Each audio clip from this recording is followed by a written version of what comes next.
এখানে বৃষ্টি হলে রাস্তাঘাট তো সব বন্ধ হয়ে থাকে। বৃষ্টি একদিন হলে আপনার রাস্তা পুরো খারাপ হয়ে যায়, গাড়ি চালানো যায়। ঘন্টার পর ঘন্টা জ্যামে বসে থাকতে হয়।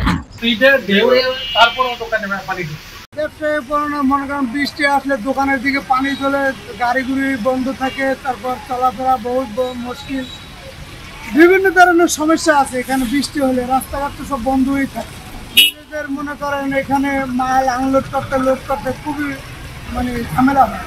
সরকার যদি এটা রাস্তাঘাট বা উন্নত না করে বা রাস্তাঘাট ভালো না করে, তাহলে এইভাবে যদি থাকে তাহলে তো মানুষের সমস্যা, ব্যবসার সমস্যা, সব ধরনের ব্যবসা করা তাই না।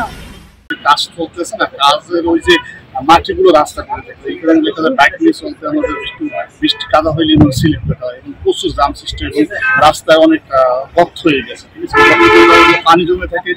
আমরা বুঝতে পারতেছি না যে কোনখানে গর্ত কোনখানে রাস্তা তো সমান যদি আমরা কাজ করি, তো ওই গর্তে করে অনেকের সমস্যা হয় বা বাইক নিয়ে পড়ে যায় এবং কাজ দ্রুত চলতে আছে, কিন্তু অনেক জ্যাম হয় রাস্তা, গাড়িগুলো তাদের লেন নিয়ে চলতে পারতেছে না। এখানে জ্যাম সৃষ্টি আমাদের অনেক টাইম যায়। স্পিডে ঢেউ, তারপরও দোকানে পানি ঢুকছে। আমাদের সাধারণ পাবলিক আমাদের তো কিছু করার নাই। আমরা বহুত চেষ্টা করছি, বলা হয়েছে রোডসে নাই লোকজন এনে যারা কাজ করে তাদেরকেও বলা হয়েছে, কোনো কাজে আসে নাই। তারা ওই পরে কি আবার ওই রাত্রে হইলে ওই যে একটা ড্রেনের মতো, ওই যে ড্রেনে এখানে ছুড়ে দেয়, পানিটা নামে সকালবেলা 8টায় টাইম টু টাইম। এটা যদি সকালে দেবেন 6টার সময় বন্ধ করে, তাহলে রাস্তায় পানি থাকে। ওরা ড্রেন ওভার হইলে তারপরে 8টার পরে বন্ধ পানি উঠলে রাস্তায় পানি উঠবে। তো এখানে এই যে রাস্তার উন্নয়নের কাজ চলছে, কাজ চলার পাশাপাশি এখানে রাস্তাটাও অনেক সংকীর্ণ হয়ে গেছে, যার কারণে যানজট থাকে। যানজটের কারণে আমাদের দেখা গেছে যে ভার্সিটির দিকে যাইতে অনেক সময় নষ্ট হয়ে যায়, যানজটে পড়ে থাকতে হয় আমাদের। আবার বিশেষ করে যে আশুলিয়া এবং জিরাবরের যে এরিয়াটাতে আমাদের বেশি ভোগান্তি। এটা খুবই কষ্টকর একটা বিষয় আমাদের স্টুডেন্টের জন্য বেসিক্যালি, কারণ আমাদের তো প্রতিদিন আসতে হয় ইউনিভার্সিটি, আমাদের পড়াশোনা আছে, আমাদের ক্লাস আছে। তো সেই ক্ষেত্রে আমাদের একটা প্রেজেন্টেশনের ব্যাপার আছে, প্রিপারেশনের ব্যাপার আছে। আমরা বাসার থেকে ধরেন অনেক ভালোভাবে বের হই, বাট যখন এই রাস্তাঘাটে আসি তখন এই ধুলাবালির কারণে আমাদের সেই প্রেজেন্টেশনটা, সেই মনোভাবটা, সে স্বাধীনতা সেটা থাকে না বলে। তো মনে করেন ধুলাবালির কারণে আবার অনেক ধরনের সমস্যা হয়, অনেকে ডাস্ট অ্যালার্জির প্রবলেম আছে, অনেক ধরনের রোগ বৃদ্ধি হতেছে। তো সেই বিষয়টা সরকারকে একটু দেখা উচিত।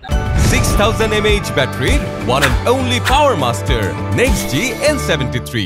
আসলে আমরা প্রতিনিয়তই এই রাস্তা আসা যাওয়া করি, এতে আসলে আমাদের যে ভোগান্তি শারীরিক মানসিক দুইটাই আছে। অসহনীয় জ্যাম, অসহনীয় মানুষের ভোগান্তি। আমি একাই যেতে একটু ভুগতেছি, সবাই ভুগতেছে, আমরা সবাই ভুগতেছি। এটা আসলে লিমিটেড এক্সপ্রেস হলে সবাই উপকৃত হবে, এটা বাস্তব। তবে এখন যে জ্যামটা, এটার নিয়ে কিছু করা উচিত আমার মনে হয় আর কি। বৃষ্টি একদিন হলে আপনার রাস্তা পুরো খারাপ হয়ে যায়, গাড়ি চালানো যায়। গাড়ি ভিতরে ড্রেনের সমস্যা হয়, হাতে সমস্যা হয়, সব দিক দিয়ে গাড়ি প্রায় একদিন পুরো পাওয়া যায় বৃষ্টি হলে। রাস্তার যে অবস্থা, এভাবে হলে তো রাস্তা গাড়ি যাওয়া যায়। রাস্তাঘাট ভাঙা চূড়া, এলাকার জ্যাম থাকে, রোডে গাড়ির অনেক সমস্যা হয়। কালকে দিন আর মনে নেই যে সাইকেল কিন ভেঙে গেছে,